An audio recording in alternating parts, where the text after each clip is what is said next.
Amazon frogbit is native to Central and South America. It was brought in as an aquatic plant for aquariums and ponds. So it's got into the environment and it's become a serious weed in many parts of Australia. It usually gets into the environment by people emptying their fish tanks into waterways, local waterways.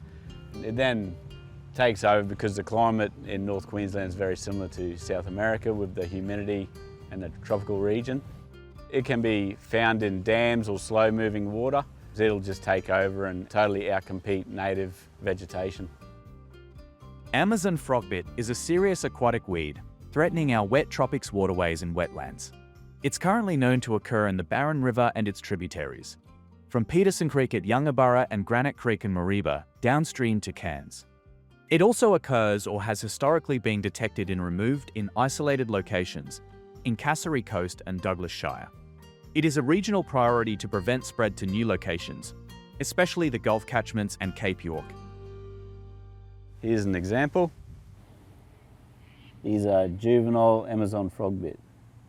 So the frogbit doesn't only just grow in the water, it likes to grow on the banks in the wet mud, which is a hazard for people walking, picking up on their shoes.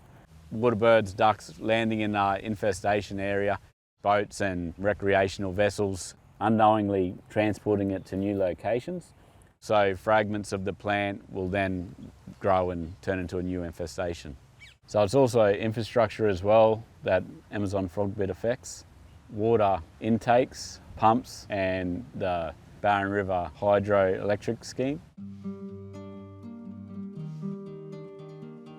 Peterson Creek is a very big asset for the Yungaburra region and the Tablelands.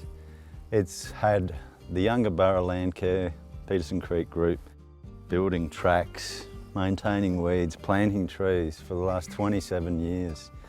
But the asset in this creek is the wildlife, the tree kangaroos and the bats.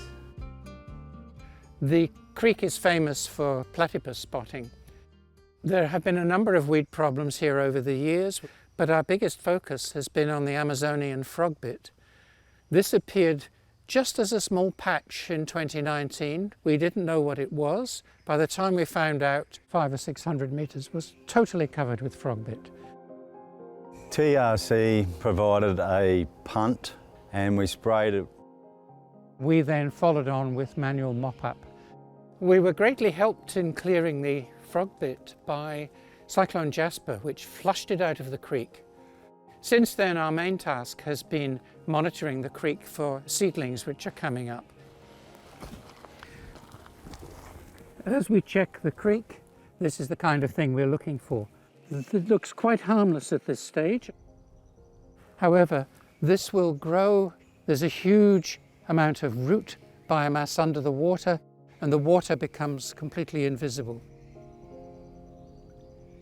So if you're checking along your own creek or ponds or even outdoor tanks, just look for these bright green leaves and the roots that start to dangle down.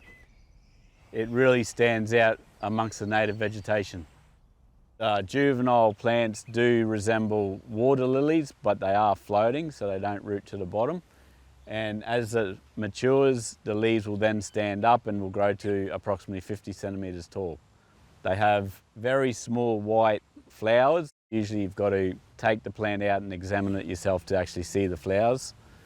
If you are not sure of the identification, take a careful look at these leaves, especially in the young ones. They have a spongy air-filled tissue underneath the leaf. If you press it, it feels as though you're pressing bubble wrap. Prevention's always better than the cure. Management tools we have. So physical removal, you want to remove the whole plant and the roots, and deep burial. Using herbicides, you got to realise there's aquatic animals and plants. People also use the waterways as well. If you have them in your aquarium, take them out and put them in the rubbish somewhere where they're not going to get access to moist ground or to waterways. Amazon frogbit is a locally declared pest plant under local laws in Mareeba, Tablelands, Cairns and Kasserine Coast. It is an offence under local law to distribute or propagate it This includes selling it or giving it away over online marketplaces. These sites are being monitored, and penalties apply. And under Queensland's general biosecurity obligation, we all have a responsibility to take practical steps to manage and minimize the biosecurity risks of any Amazon frogbit under our control. If you spot Amazon frogbit anywhere outside of this known area, please contact your local council via their customer service number. For more information on managing frogbit, go to your local government biosecurity plan or look up the Queensland Government Pest Fact Sheet.